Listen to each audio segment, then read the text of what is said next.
All right, I just ended the last video and I'm doing another one so that I don't have to do this while we're on vacation. So the next week, it does start with the 5th of July. So if I don't know what the plan is for the 5th of July as I am filming this right now, I will figure it out. But if we plan on only having one class on the 5th of July in observance of the 4th of July, we will do the 1776 workout in teams of 3 to 5 people. If we're having normal classes on the 5th of July, then we're gonna do our press cycle, and this time we're going to work on jerk recoveries. So what that will look like is, for us, we do not have safety arm bars. So we're gonna take these J hooks and we're gonna put them as high as we can. Or stack up some boxes. If you're like 2 30-inch boxes, you can stack up 2 30-inch boxes. And essentially what we're going to do is get this barbell above our head, or at least eye level. Put our hands where they would go for a jerk. We're going to split underneath the bar and then stand up with the bar overhead. And then we're going to bring that barbell back down to the hooks or to the boxes. I didn't look at the rack at the gym like I was supposed to, so I don't know if our J hooks can go above head level. If they can't, shorter people will probably find with that highest J hook height, because it should be about forehead height. And then what they can do is they can put that bar across the J hooks. I would do it facing into the rack, split, stand up with that weight, and then slide the barbell down the rack and put it back down on the hooks. For our taller athletes, stacking up 2 30-inch boxes is probably going to be about the right height to be able to do these jerk recoveries.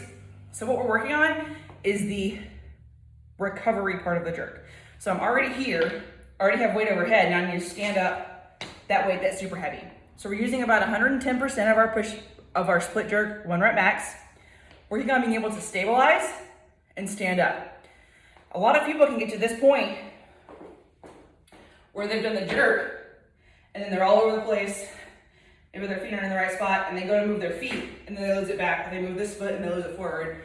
This is working on just that very, very, very last part of the jerk. But it's good for stabilizing, and you can feel what it feels like to have more than your 1 rep max on the bar without actually having to jerk it. So you get that feeling of really, really heavy weight. The workout for that day is called thruster plus 1. So essentially it's working our push presses for us in the WOD. What you're gonna do, 15-minute AMRAP, you're gonna do 1 thruster, 1 push press. 1 thruster, 2 push presses. 1 thruster, 3 push presses. 1 thruster, 4 push presses. And just go until 15 minutes ends. We're gonna use 50 to 70% of each person's 3 rep push press weight.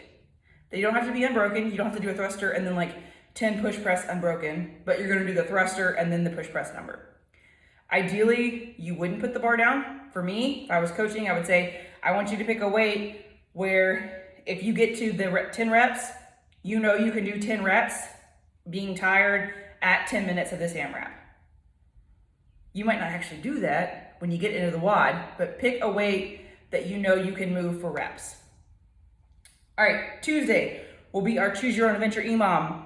We have some kind of new material, a little bit more weightlifting or high skill, a little bit less body weight stuff like I've been doing, so kind of a new EMOM style. You have options to do a 30-second bottom of the snatch hold. So that would be with a barbell. You can snatch it or clean it and press it. And then they're just going to sit in the bottom of the squat for 30 seconds. Try to get nice and loose, getting those hips nice and loose, getting those shoulders nice and loose, feeling in that 30 seconds where I'm tight, where I need the most work. Options are, let me bring the laptop closer. Also 3 hang power snatches at a weight they choose, 5 kettlebell or dumbbell snatches aside, 10 weighted lunges, 10 side wall ball passes, 10 rotational slam balls. So those 2, a side wall ball pass would be using the wall ball and then literally throwing it against the wall to the side. So you're gonna throw it, it's gonna bounce back to you, you're gonna catch it, you're gonna throw it, it's gonna bounce back to you, you're gonna catch it. And then the rotational slam balls with the slam balls. We've done those before. So you're throwing to the side, throwing to the side. They can do 5 to 10 pull-ups, 5 to 10 handstand push-ups, or they can do 3 to 4, 3 to 5 negatives. So they want to do negative pull-ups instead of pull-ups. So they can start with a box under their feet where their chin is already over the bar, and lower down for pull-ups. They can start with the lower box and jump chin over bar, lower down for the negatives. For handstand push-ups, they can put mats under their heads, kick up to the wall, just a negative to the mats, come down, kick up, negative to the mats. If they just want to do negatives off the box, so feet on the box, lower down, head down on the ground, feet off the box, they can also do those. Wednesday, our kind of work rest AMRAP is going to be Chief. So it's a CrossFit named workout. It's 5 3-minute AMRAPs with a 1-minute rest in between, where you do 3 power cleans, 6 push-ups, 9 air squats. So it's kind of our work rest one, all inside the gym. Should be able to stand in front of a fan and do this. If you only get 1 run in 3 minutes, that's fine. It's hot and gross, I get it. Scaling would be decreasing the power cleans, go to knee or box push-ups, and then air squats to a box or to a ball. Try to keep the reps the same for this workout. Deadlift cycle on Thursday, we are going to do 5 sets of 3 reps with bands again. So same concept where you can put the band ends underneath your feet and the middle of the band goes over the bar, or put the ends of the band over the bar, middle of the band goes underneath your feet. But essentially we want to increase that weight from what we used last week or increase the band tension. So if they use one of the little red bands the week before, get them to use the black bands. If they used a little orange one, get them to use the red ones, whatever that might be.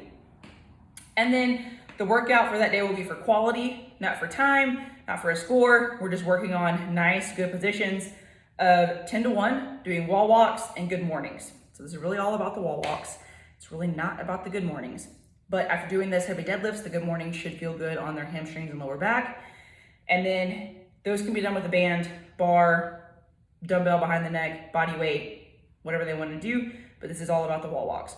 So we're looking for nice tight body lines, getting as high as we can go, and then coming back down to the ground.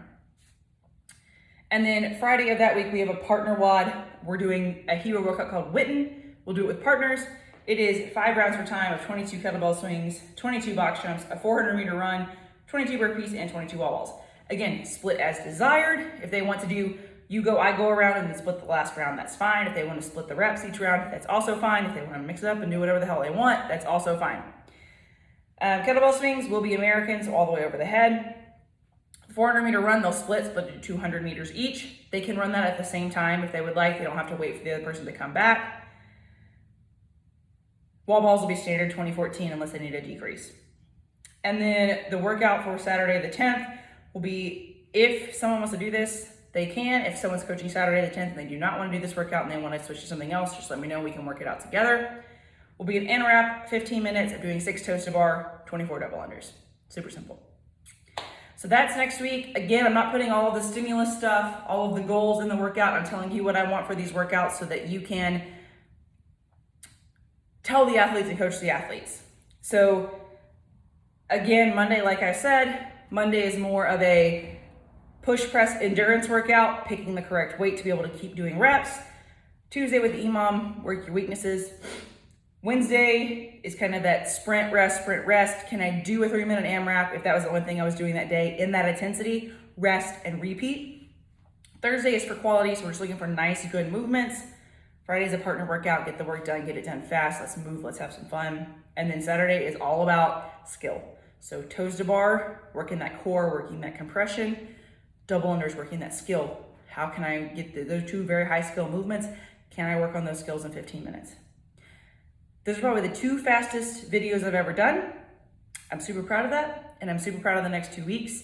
I feel like we have a good balance of the push, press, pull, carry, hinge, squat, lift, run, all of the stuff to be a well-rounded athlete. Again, try to keep people in front of the fan, try to keep them hydrated. I'm trying to keep things to where there's rest built in so that we don't end up with someone who's working for 10 minutes and then passes out. Have fun this week.